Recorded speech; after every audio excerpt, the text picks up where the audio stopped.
सारे के सारे देश हवाई जहाज से, टेक्नोलॉजी से जुड़े हुए हैं। कुछ दिन पहले मैं अमेरिका गया। अमेरिका में मेरा प्रोग्राम टेक्सास में था और किसी ने मुझे कहा कि टेक्सास में हरियाणा के युवाओं से मुझे मिलना चाहिए। पता नहीं आपने वीडियो देखा, नहीं देखा? देखा? देखा। मैं आज आपसे उस वीडियो के बारे में बोलना चाहता हूं, क्योंकि अगर आज आप हरियाणा को समझना चाहते हो तो जो भी समझना है उस वीडियो के अंदर है। सबसे पहले जब मुझे बताया गया कि हरियाणा से हजारों लोग, 15-20 हजार लोग अमेरिका गए हैं, मैं हैरान हुआ। हरियाणा से इतने लोग अमेरिका क्यों जा रहे हैं, ये मेरे दिमाग में सवाल उठा। और फिर मैं डैलस में आपके भाइयों से एक छोटे से घर में जाके मिला। मैं आपको बताना चाहता हूं, आपके भाई डैलस में एक कमरे में 15-20 लोग सोते हैं। मैंने उनसे पूछा, आप अमेरिका कैसे आए? देशों की लिस्ट दे दी। पहले हम यहां गए, टर्की गए, कजाकिस्तान गए, कजाकिस्तान से साउथ अमेरिका गए, साउथ अमेरिका से एक के बाद एक, एक के बाद एक, एक के बाद एक हम दूसरे देशों से निकले और फिर हम पनामा के जंगलों से निकलकर अमेरिका में जाए। अमेरिका में हमें रोका गया, पकड़ा गया और अब हम अमेरिका में हैं। रास्ते की कहानी बताई। राहुल जी, रास्ते पे माफिया के लोगों ने एक बार नहीं, अनेक बार हम सबको लूटा। हम समुद्र में से निकले, जंगलों में से निकले, पहाड़ों में से निकले। हमारे भाइयों को मरते हुए हमने देखा है, जंगल में मरते हुए देखा है, गिरकर मरते हुए देखा है, अपनी आंखों से देखा है।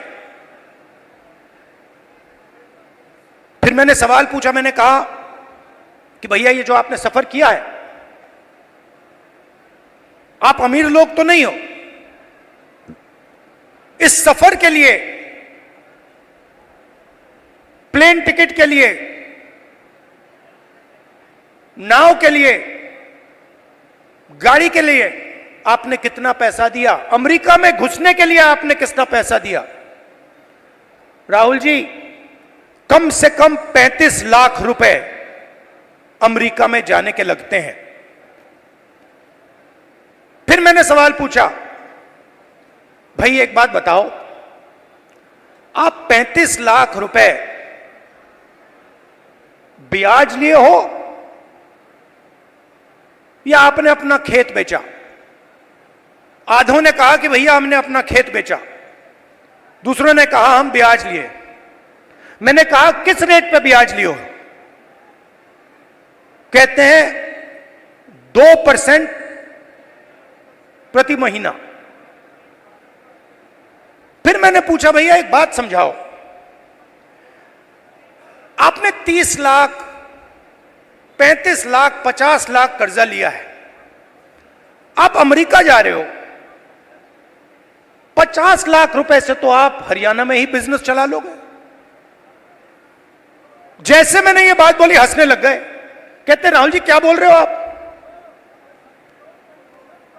50 लाख रुपए से हरियाणा में बिजनेस नहीं चालू हो सकता है।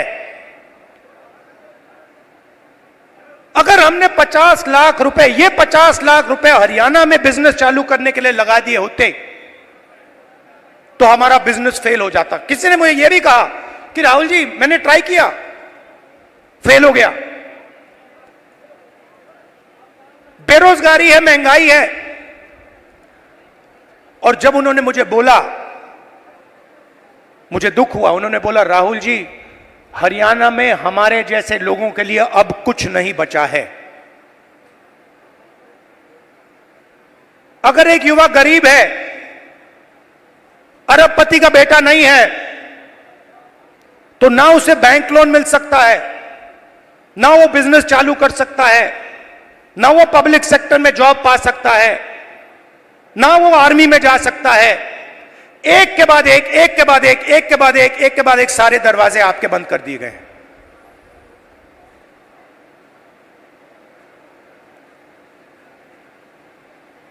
मैं जब उस घर से निकला, मैं सोच रहा था कि अगर इनकी ये हालत है तो इनके बच्चों की क्या हालत है। ये तो यहां है, कोई ट्रक चला रहा है, कोई जॉब कर रहा है, पैसा कमा रहे हैं। मेरे माइंड में आया कि इनके बच्चे क्या कर रहे हैं, इनकी फैमिली क्या कर रही है। कमरे में मैंने बात उठाई थी। मैंने कहा कि आप फैमिली से मिलते हो? नहीं राहुल जी, हम 10 साल के लिए अपने बच्चों से नहीं मिल पाएंगे, अपने परिवार से नहीं मिल पाएंगे। हमारे माता पिता मर जाएंगे मगर हम वापस नहीं जा पाएंगे। और फिर एक व्यक्ति ने मुझे कहा राहुल जी एक काम कीजिए, जब आप वापस हिंदुस्तान जाएंगे तो आप 5 मिनट के लिए हमारे परिवारों से मिल लीजिए और उनको कह दीजिए कि हम ठीक हैं, हम सलामत हैं। मैंने उनसे कहा कि भाई बताओ, आपके पास तो मोबाइल फोन तो होगा, वीडियो कॉल करते होगे, तो उनको तो मालूम होगा। वो मुझे कहते हैं नहीं राहुल जी, वो मानते नहीं है। हम वीडियो फोन पे कॉल करते हैं और हमारे बच्चे मानते नहीं है कि हम ठीक हैं। अजीब सी बात है। फिर मैं करनाल गया सुबह 4 बजे, कि मैं चाहता था कि मीडिया वाले ना पकड़ लें, मुझे तंग करते हैं। मैंने इनको मित्रों कहा, मतलब ये हैं अदानी के मित्र, अंबानी के मित्र। मैं गया 4 बजे सुबह, वहां बैठ गए, बातचीत शुरू। एक मेंबर परिवार का यूएस में वीडियो कॉल चल रहा है, 6-7 लोग उस साइड डैलस में बैठे हैं, 20-25 लोग परिवार यहां बैठे हैं। मैं सोच रहा हूं ये हो क्या रहा है। और फिर छोटा सा बच्चा दौड़ता हुआ वो कंप्यूटर के पास जाता है, कंप्यूटर को ऐसे पकड़ता है और इतनी जोरों से चीखता है कि मैंने मतलब शायद अपनी लाइफ में ये चीख नहीं सुनी। कांपता हुआ चीखता है, पापा पापा पापा वापस आओ। और पिता कुछ नहीं कह पाता है।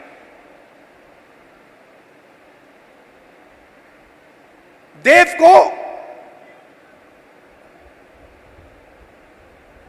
की आंखों में आंसू, चिल्ला रहा है।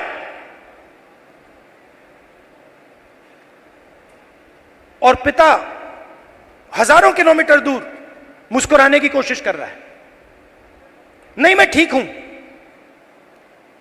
किसी ने कहा बच्चा इमोशनल हो गया। मैंने माइंड में सोचा कि इमोशनल हो गया, इसके हर रोज सीने में छुरे लग रहे हैं। इमोशनल शब्द का क्या मतलब है? वो अपने पिता को 10 साल के लिए नहीं देखेगा, छू नहीं पाएगा, गले नहीं लग पाएगा। क्यों? क्योंकि हरियाणा की सरकार ने हरियाणा को नष्ट कर दिया है, खत्म कर दिया है। वो देव की चीखें नहीं थी, वो हरियाणा के हर युवा के चीखें हैं।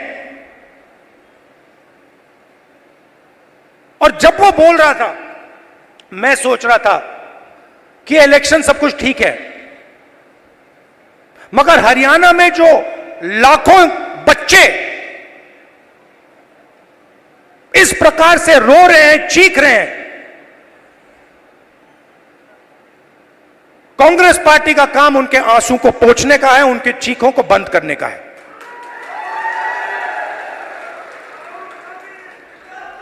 अब देव रो क्यों रहा है, यह मैं आज आपको समझाना चाहता हूं। नरेंद्र मोदी जी ने, हरियाणा की सरकार ने सिस्टमैटिकली इस देश का जो रोजगार का सिस्टम है उसको खत्म किया है। वो जो युवा अमेरिका गए हैं, छोटे से घर में 20-25 एक कमरे में रह रहे हैं। एक वहां पे था जिसको एक्सीडेंट हो गया, चल नहीं पा रहा है। उसकी मां मुझे कहती है, राहुल जी मैं तो बेटे से मिलना चाहती हूं। मैं कहना नहीं चाहता था, कैसे मिलोगी? वो 10 साल के लिए वापस नहीं आ सकता। तो बच्चे चिल्ला रहे हैं, माताएं चिल्ला रही हैं, पूरा परिवार चिल्ला रहा है। क्यों? क्योंकि हरियाणा में रोजगार नहीं। नरेंद्र मोदी क्या करते हैं?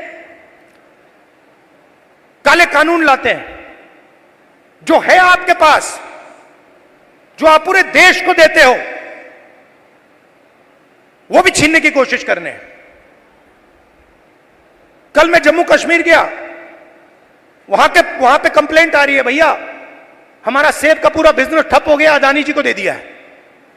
हिमाचल में सेब का बिजनेस अदानी को जाता है, यहां पे आपको सही दाम नहीं मिलता है, स्टोरेज कंटेनर उनके। सारी की सारी प्लानिंग 10-15 लोगों के लिए होती है। हरियाणा के किसानों का कर्जा माफ नहीं होगा, आपको सही एमएसपी नहीं मिलेगी, मगर 25 अरबपतियों का 16 लाख करोड़ रुपया कर्जा माफ होगा। और आप देखते रहोगे कि भैया हो क्या रहा है। यह प्रदेश जो पूरे देश को भोजन देता है, यहां हो क्या रहा है?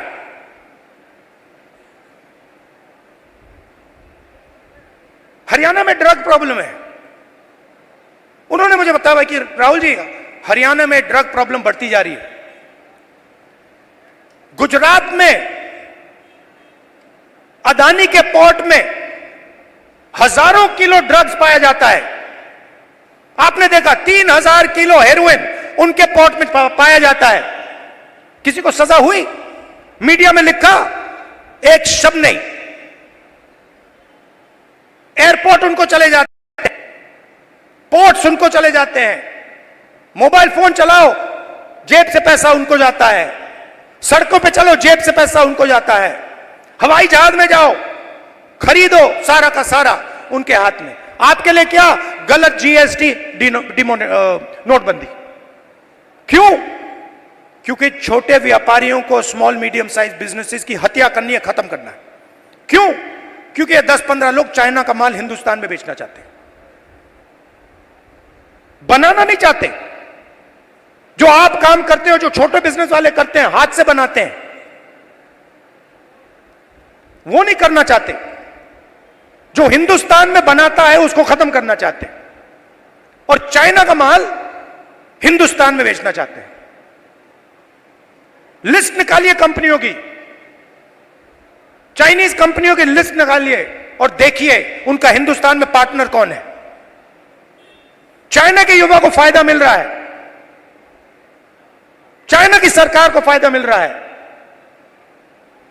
अरबपतियों को यहां फायदा मिल रहा है, नरेंद्र मोदी जी की मार्केटिंग हो रही है, और देव चिल्ला रहा है, चीख रहा है, मेरे पापा को वापस लाओ, मुझे अपने पापा चाहिए।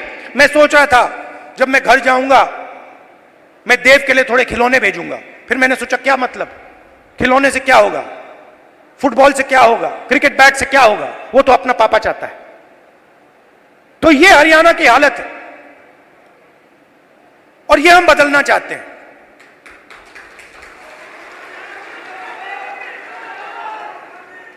यहां पे स्टेज पे पुनिया जी बैठे हैं, कहां है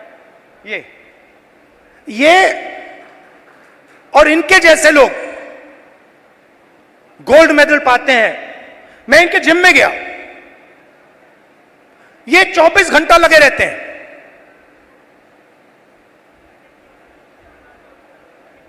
24 घंटा। क्यों? गोल्ड मेडल चाहिए। क्यों? हरियाणा का नाम रोशन करना, हिंदुस्तान का नाम रोशन करना। पूरी दुनिया में हम चाहते हैं कि हरियाणा का नाम जाए, हिंदुस्तान का नाम जाए। गोल्ड मेडल हम अपने लिए नहीं लेते हैं, गोल्ड मेडल हम हिंदुस्तान के लिए लेते हैं। इन्होंने कहा मुझे, इसने कहा, वो भी 4 बजे सुबह। इनका क्या किया? सारे के सारे एथलीट्स को खत्म कर दिया। इनके बहनों का सेक्सुअल हरासमेंट हो रहा है और जो कर रहा है उसकी रक्षा चल रही है। 24 घंटे टीवी पे देखो, वो रो रही है, कोई फर्क नहीं पड़ता, बीजेपी का आदमी है, चिल्लाओ जितना चिल्लाना है, देव के साथ चिल्लाओ, 24 घंटा चिल्लाओ, हमें कोई फर्क नहीं पड़ता, मर जाओ। ऐसा हरियाणा हमें नहीं चाहिए। हमें हरियाणा ऐसा चाहिए जहां बच्चे ना रोएं, जहां पिता अपने बच्चे के गले लग सके, जहां मां ना रोए। ऐसा हरियाणा हमें चाहिए और ऐसा हरियाणा कांग्रेस पार्टी आपको देने जा रही है। अब आप मुझसे पूछोगे ठीक है आपने कह दिया, बताओ कैसे। मैं आपको शुरुआत की बात कर रहा हूं। पहला कदम, महिला शक्ति, 2000 रुपए हर महीने महिलाओं को और 500 रुपए का गैस सिलेंडर। दूसरा कदम, जो 2 लाख वैकेंसीज सरकार में आज खाली पड़ी हैं युवाओं के लिए, हम वो भर के आपको दे देंगे। किसान को एमएसपी गारंटी करके हरियाणा की सरकार देगी और जो आपका बीमा का पैसा है वो आपको एकदम मिलेगा। जैसे ही नुकसान होगा उसके एकदम बाद आपको बीमा का पैसा मिलेगा। गरीबों के लिए घर, 100 गज के प्लॉट और 3.5 लाख रुपए दो बेडरूम के घर के लिए और 300 यूनिट फ्री में बिजली। मगर ये लड़ाई सिर्फ हरियाणा की नहीं है, मैं आपको बताऊं, ये लड़ाई हिंदुस्तान की लड़ाई है और ये लड़ाई कॉन्स्टिट्यूशन को बचाने की लड़ाई है। मैंने इसके बारे में बहुत सोचा है, ये हो क्या रहा है, ये बीजेपी के लोग कर क्या रहे हैं। ये कॉन्स्टिट्यूशन पर आक्रमण कर रहे हैं। जो हिंदुस्तान के गरीब लोग हैं, कमजोर वर्ग के लोग हैं, कॉन्स्टिट्यूशन उनकी रक्षा करता है और बीजेपी कॉन्स्टिट्यूशन को मिटाने की कोशिश कर रहे हैं। वो कह नहीं सकते, ऐसे स्टेज पे आकर वो कह नहीं सकते कि हम कॉन्स्टिट्यूशन को मिटा देंगे, मगर वो करते हैं। सारी की सारी संस्थाओं को आरएसएस के लोगों के हवाले कर दी है। पूरा कंट्रोल नागपुर का है। उसमें हिंदुस्तान के 90% लोगों के लिए कोई जगह नहीं है। आप देख लीजिए, आप लिस्ट निकालिए, जिन जिन लोगों को आरएसएस ने हिंदुस्तान की संस्थाओं में डाला है, लिस्ट निकालिए, चाहते हो मैं दे दूंगा आपको। उसमें ना आपको एक ओबीसी मिलेगा, ना आपको एक दलित मिलेगा, ना आपको आदिवासी मिलेगा।